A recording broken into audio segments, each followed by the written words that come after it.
Recording in I forgot. No worries. Yeah, so these 20 solutions fall into these five categories. So you'll note that the electricity, buildings and materials, food and agriculture, and transportation solutions all have to do with ways that we can reduce our greenhouse gases. The three land sink solutions actually have to do with preserving and protecting our forests and wetlands at the land sinks in our state to help expand our ability to sequester carbon from the atmosphere. What I really like about these solutions is that a lot of them are things that we're already doing probably. I like that they feel very accessible. So it's things like recycling, things like composting, things like a plant-forward diet, which doesn't mean that you have to give up meat entirely. It just means that they're suggesting you incorporate some plant-based meals into your diet or switch from high carbon meats like red meat and pork to things like poultry and fish. And so I really like that these are things that feel accessible to us as congregations and as individuals. So all of their solutions are on their website, and for each solution, there's a fact sheet that says what the solution is, what it would take to deliver on this solution, and what some of the beyond carbon impacts are of each solution. So I highly recommend going to their website. I'm not going to talk through each of the solutions today, but I recommend going to their website, looking at each of these solutions to give you a better understanding of how they're thinking that this solution would contribute to a significant amount of greenhouse gas reduction in our state. For each solution, they also identify what it would take for this solution to make a significant impact. So I mentioned earlier that they're looking at this 1 megaton of reduction for each solution. This is scaled to what they're saying an ambitious but achievable level. So if we can reach this 1 megaton of reduction for each of these solutions, we could reduce our greenhouse gas emissions by 1/3 by 2030.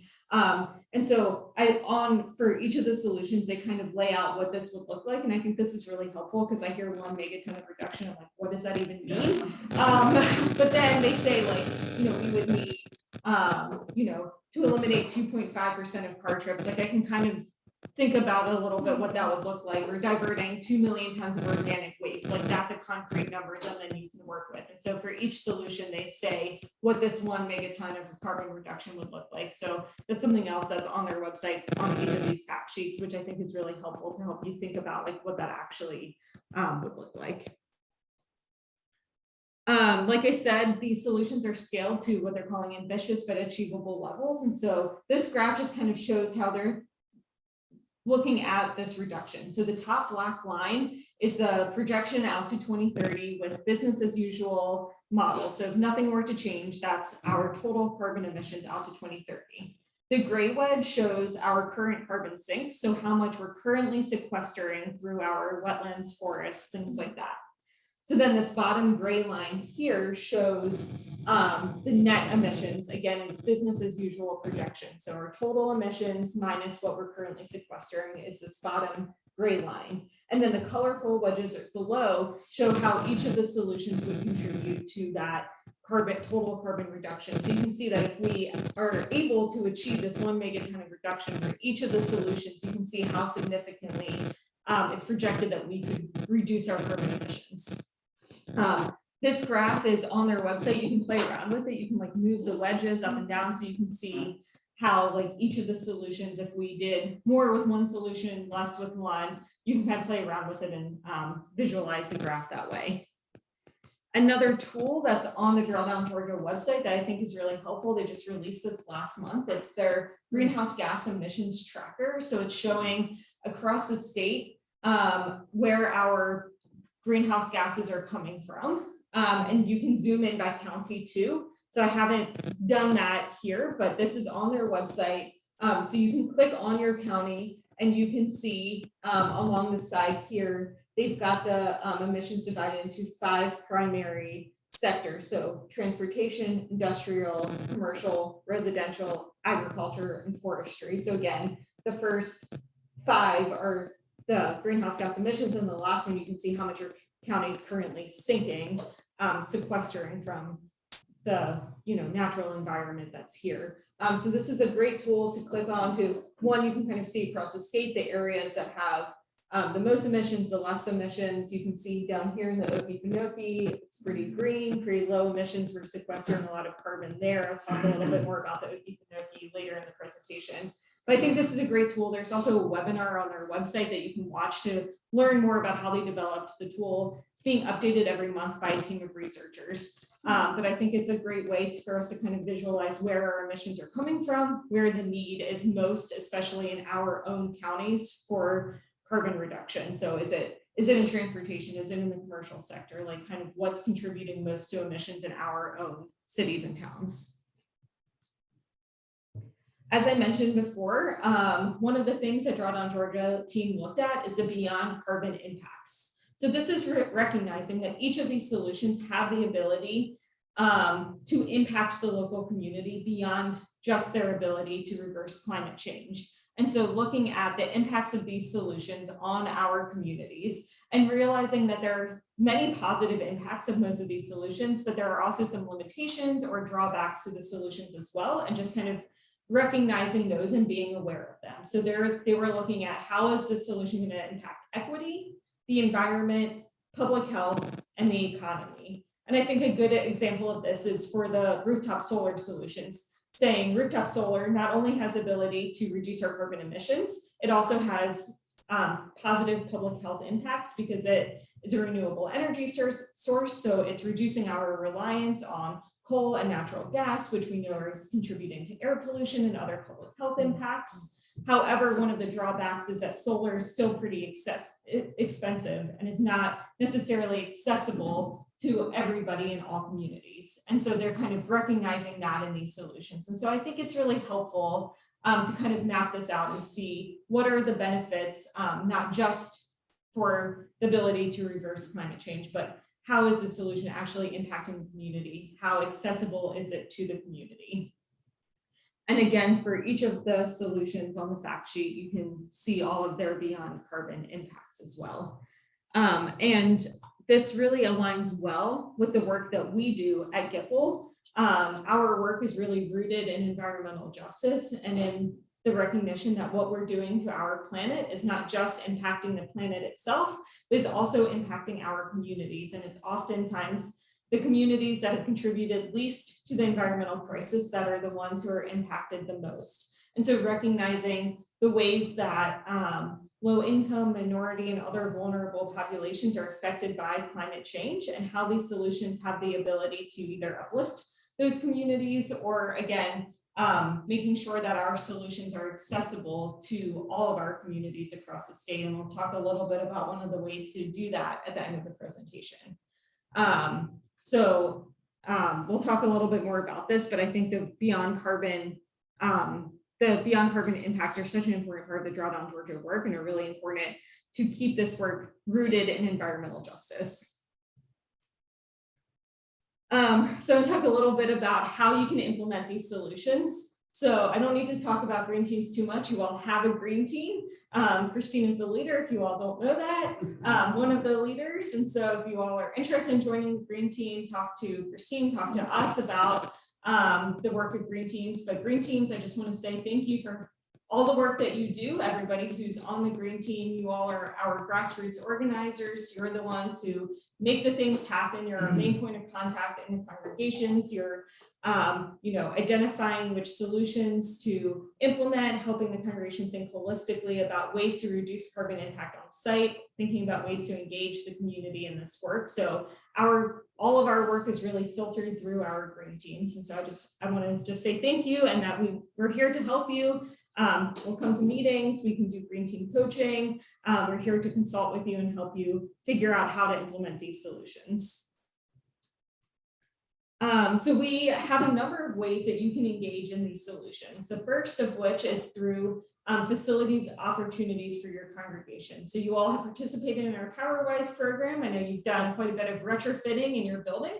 Energy efficiency retrofits are one of the best ways to combat climate change. Retrofits are one of the 20 high impact solutions. So things like switching out LED lights, installing Wi-Fi thermostats, improving attic insulation. All of those things help to reduce your reliance on natural gas, on coal, on the ways that you are fueling this building. And so they are one of the easiest and most effective solutions that you can implement at the congregational level. Just as a reminder that you can continue to apply for matching grant funds if there are other projects that you want to implement from your audit report. The application is due November 15th, and you can apply for up to $7,000 in matching grant funds. I know that you all have also participated in our solar program and are looking, I know that's been complicated. We'd love to talk about that after the presentation. And let's, Sore spot. so I know, but I'm not ready to give up. I still want to see how we can. No, we're not either. Yeah, I know you're not either. So let's continue that conversation. But you all know solar is another great way to reduce your reliance on our current energy sources. We have a electric vehicle charging station as well. If you all are interested in looking at installing electric vehicle chargers in your parking lot, there's a program with Georgia Power. It's their Make Ready program. So they actually will pay for the installation of like all the equipment, the wires and everything. So the only cost to the congregation would be the chargers themselves. So it's a good program if you all are interested in that. We've also launched a new zero waste program. So we're offering waste audits to congregations. We'll come, go through your trash, assess some of your waste practices, and talk about ways to divert waste streams into recycling and compost, but also talk about waste reduction strategies through creating sustainability policies and talking about purchasing and procurement and just thinking about ways that you can even eliminate the need to divert waste in the first place. Are any of those programs available for children, teaching children? Yeah, so we have two classes for children. So we have a youth activism class that we can lead for middle school and high schoolers, kind of talking about these issues, relating what's happening in the world to their faith and talking about ways that you can take action and be advocates. And then we also have a class for like younger children, like Sunday school age kids, where we talk about recycling and compost and water conservation. So those are kind of the educational programs, but I mean, we would always encourage anybody to participate if we came to do a waste audit or something like that, and you wanted to do it at a time that the youth could come or kids could come and see what we're doing, that would definitely be an option. The waste audit is also meant as like an educational tool. So as many people who would be there to participate in that as possible would be our preference. Some other things that we have to offer related to some of these programs. So again, helping you all think about how to implement these programs at a congregational level, a number of classes and workshops that I know you all are familiar with. A couple that stand out are the Good Food class that's taught by a professor at Candler School of Theology, kind of talking at this intersection between food justice and our faith through the lens of the Eucharist. It's a really interesting class, but kind of getting you thinking about how our current food practices are, we've got such a disparity in that we have so much food in this country, and then there are so many folks that don't have access to it. So kind of thinking about that relationship, and as we're thinking about reducing food waste and just the ways that we interact with food and the ways that we're often very disconnected from where our food comes from.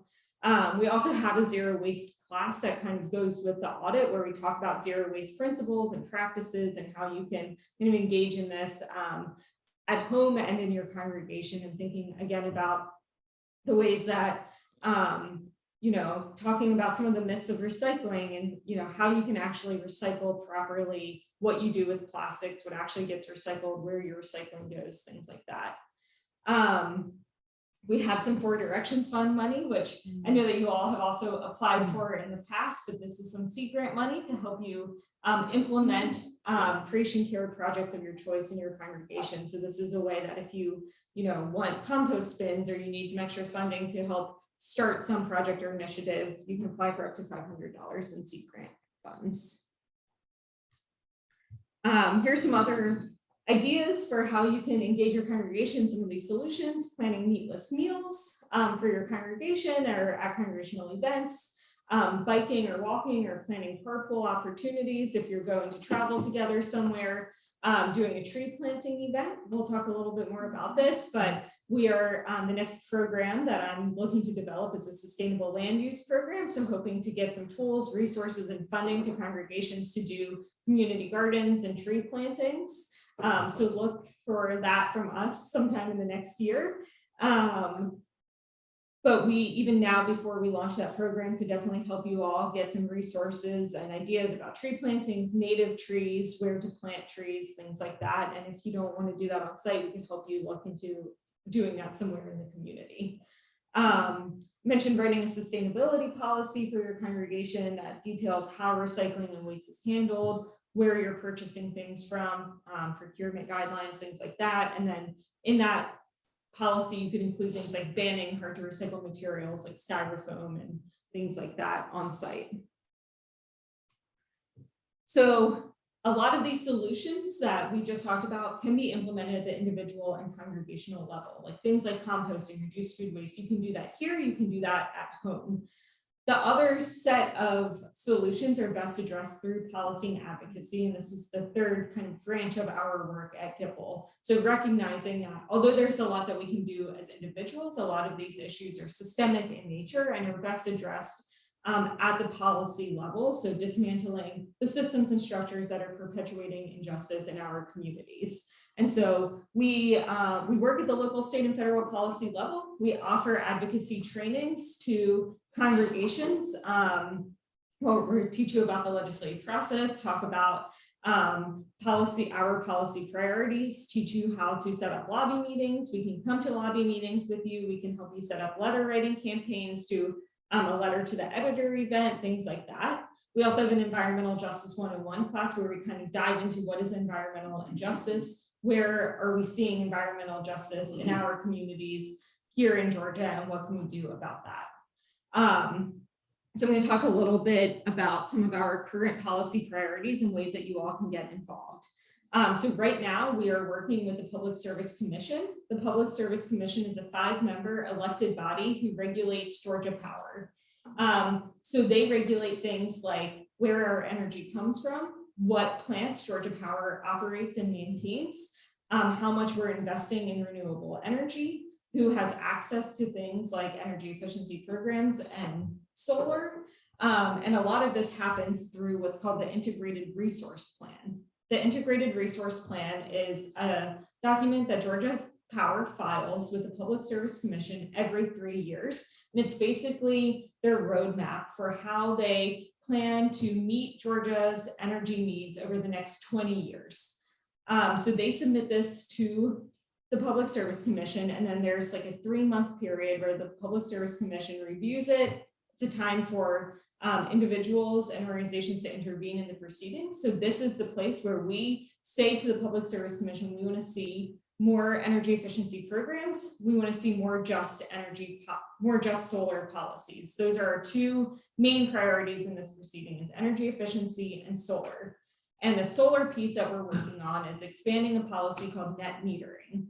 So basically, under net metering, any excess energy that a solar customer produces that gets sent back to the grid, that's not used, so it's sent back to the grid. Under net metering, it's netted till the end of the month, and then at the end of the month, the solar customer is compensated the full retail value for that solar.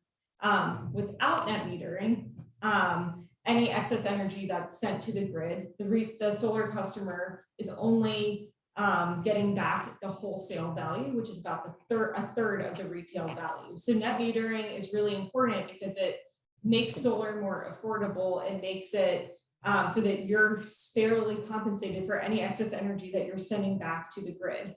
And so net metering is something that it's a pretty familiar policy in a lot of states. We implemented it for the first time about 3 years ago here in Georgia, but Georgia Power set a cap of 5,000 customers, and they met that cap almost immediately.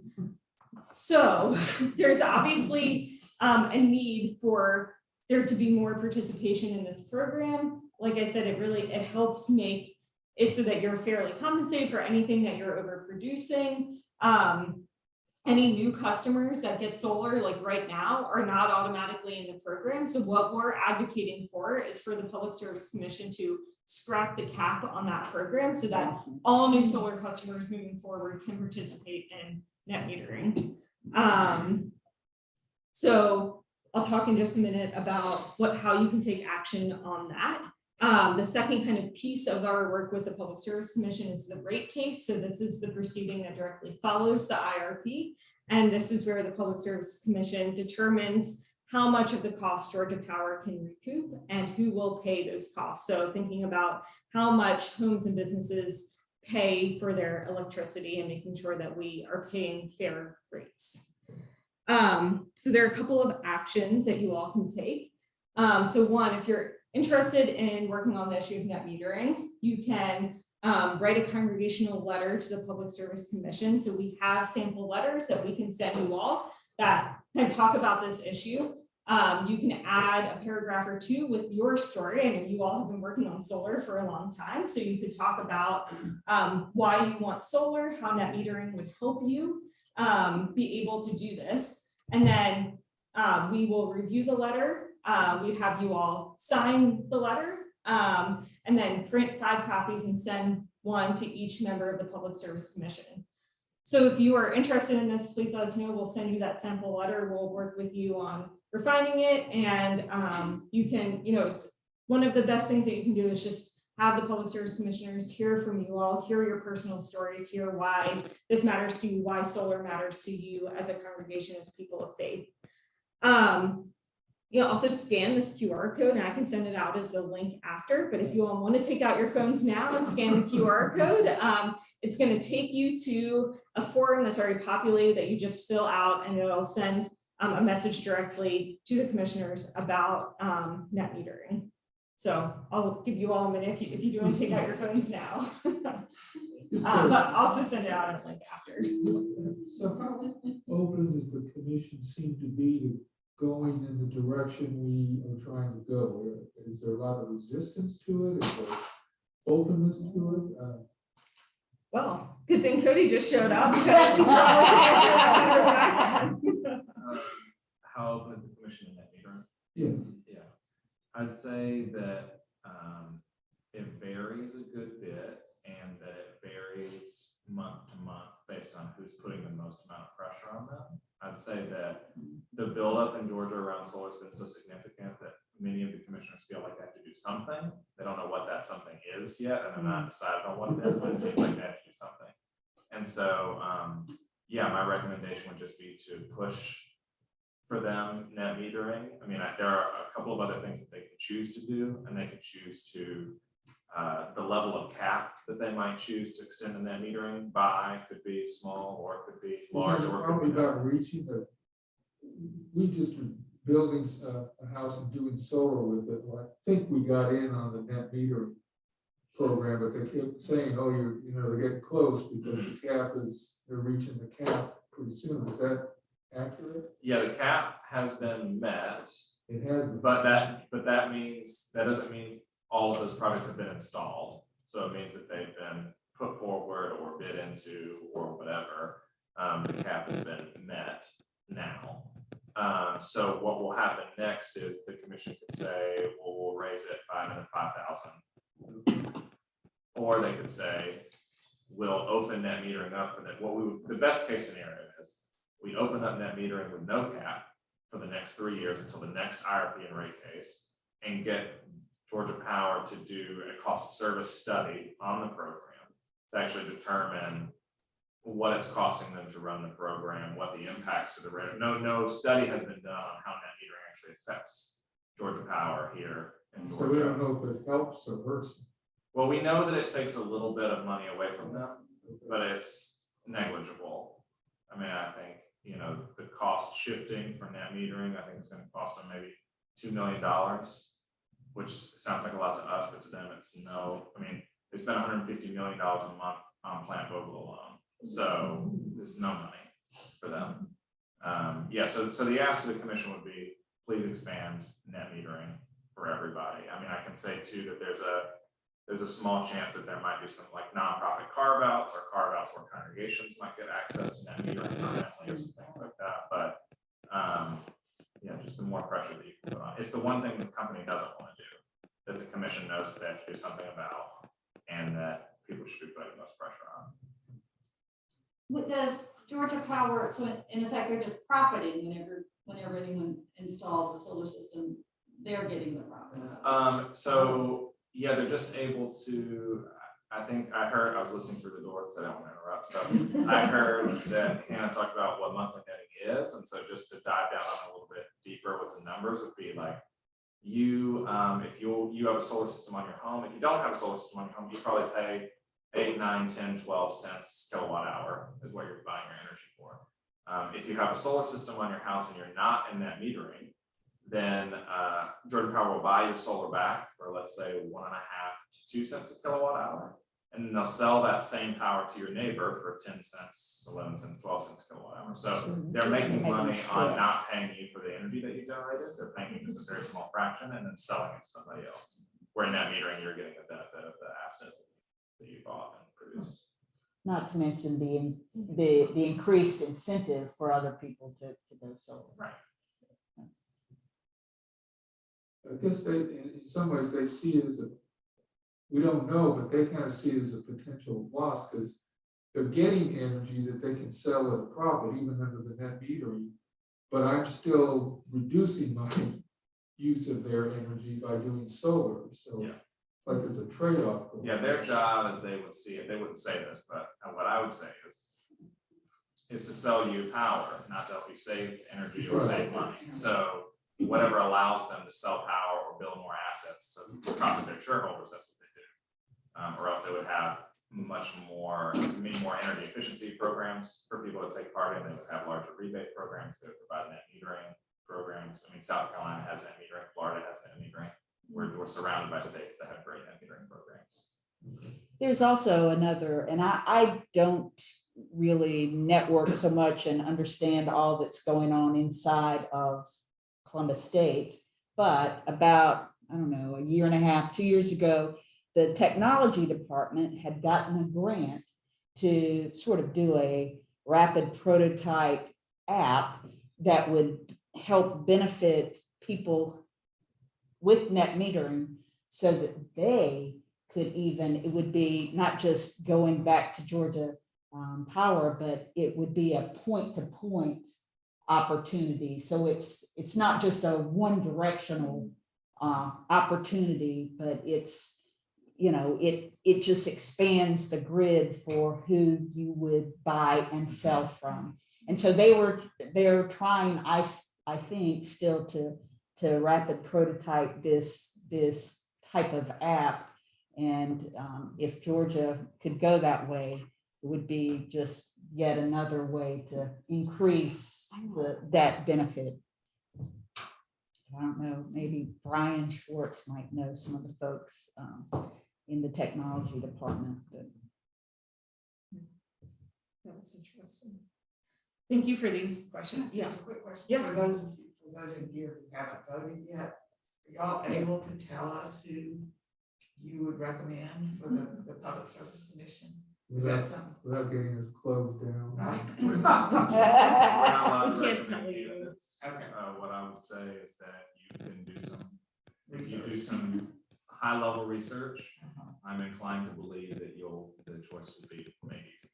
I think the Sierra Club is. The Georgia Sierra Club usually do recommendations. Yeah, they have a C4 arm, so they're able to make recommendations, as is Georgia Conservation Voters. They both have slates of people that they're. Yeah, good question. Good questions. We have a few more slides and then we can have more questions at the end. So 2 of our other policy priorities that we're working on related to the Drawdown Georgia solutions have to do with land use and our land sinks. And so again, I talked about those 3 solutions that actually have to do with how we're drawing down or sequestering carbon from our atmosphere through protecting and expanding our natural land sinks. And so 2 of the ways that we're doing this is through our work on biomass and in protecting the Okefenokee. So basically, we are cutting down whole forests and creating compact wood pellets from clear-cut trees to burn for fuel. That's what biomass is. And we in Georgia are getting about 4% of our energy from biomass production, but we're sending a lot of these wood pellets to Europe, where they are relying a lot more on biomass energy. Proponents of biomass say this is fine because it's a renewable resource. You cut down forests, you plant new trees, they grow, and then it's a carbon neutral cycle. But we know that when you cut down a 30 to 40-year-old forest and then replant the new forest is not going to be able to sequester nearly as much carbon as the old forest. So that's one piece of it. It's also contributing to deforestation. The other piece of it is that the environmental justice impact. So a lot of these biomass facilities, wood pellet facilities, are located in environmental justice communities. They're producing a lot of air pollution and are impacting already vulnerable communities. And so that's kind of the other piece of our work around biomass. So making sure that we are not relying on this as a renewable energy source and making sure that facilities, proposed wood pellet facilities, are not going to be located in environmental justice communities. The second way that we are looking at land sinks and sustainable land use is through our work with the Okefenokee. So if you all don't know, there's a company based out of Alabama called Twin Pines Minerals who are seeking permits to mine along Trail Ridge outside the Okefenokee. It's along the eastern border. Science has shown that if this were to happen, that this would threaten the natural integrity of the swamp. It's kind of the ridge that like holds the swamp together. And so it would be detrimental in a lot of ways to the swamp itself. One of the most biologically diverse areas in our country, supports hundreds of jobs and of the local economy. And it's just a sacred space that we are working to protect. You all haven't seen the documentary Sacred Waters, the Okefenokee in Peril. I highly recommend. We can do a film screening and a conversation that dives a little bit deeper into this issue, but would love to show this documentary to you. It goes into what exactly is happening, what the threat to the Okefenokee is, and we can do some advocacy items around that as well. And then we, like I mentioned, we also do some federal policy work. And so we've been working this year at the federal level to tell our legislators, to tell Congress to support the climate provisions in the reconciliation bill that would create jobs, tackle environmental injustice, and address the climate crisis. So making sure that things are included that would help expand electric vehicles, that would address lead pipes, that would provide funding for states to invest in environmental justice projects. And then lastly, you mentioned voting. We are supporting a faith climate justice voter campaign. So this is a nonpartisan voter campaign. It's a voter registration campaign. So working to equip faith communities to be trained to do voter registration events, to be congregational captains and leaders in this work. And so if you all are interested, we would love to come and do the full training on how you can be a congregational leader in your community. How we have a toolkit that we can send you that shows some recommendations for things like hosting voter registration events, talking about this in your faith community, preaching sermons on this intersection, but really just equipping your faith community to vote their values of climate justice. And this is another QR code I'll also send out as a link, but you can use this to make sure that you and members of your faith community are registered to vote. And that's really all I have. If you're interested in learning more about Drawdown Georgia, you can sign up on their website to receive their newsletter to stay involved in the movement. Thanks. We've got about 5 minutes. Welcome questions. Thank you so much. Yeah.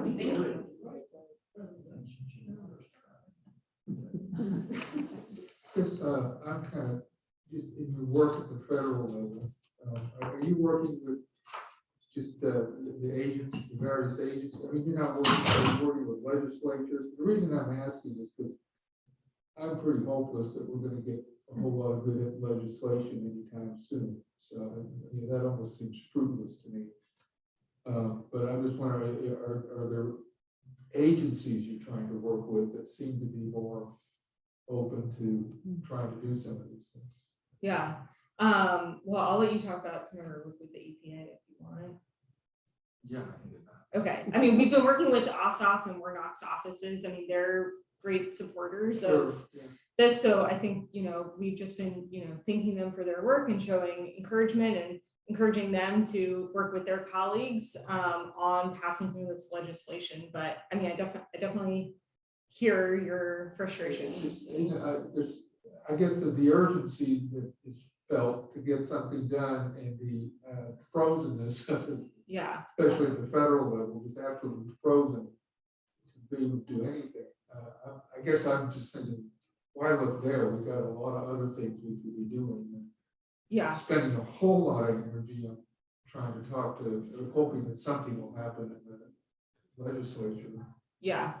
No, I mean, I hear that. And like I said, I mean, we do local and state work as well, because I think that times that I feel like hopeless federally, it's helpful to see the things that are happening here and some of like the small victories that are happening locally. But yeah, definitely. I don't know if you want to say anything about like what we do with EPA. Yeah, I mean, well, I would say too, it's worth sending a thank you note to those senators. I mean, we were just up there, we just met with Senator Warnock and his staff, and they're really tired and they're really frustrated also, and I think are really hopeful about the things that they wanted to get done. They're really trying to stay motivated, and I do think this works. Just Yeah. I do, yeah, we are engaged in a couple of federal cases on energy efficiency work. I know you are saying that for us. Then we also are doing, we should expect EPA power plant rules to come out here pretty soon. So we'll be doing work on kind of power plants in Georgia, specifically coal plants. The EPA is going to crack down pretty harshly on coal ash rules here in Georgia and how that plays out. So I think working with the EPA and the Department of Interior, there's stuff to be done there, but they are still limited in what they can do without legislation.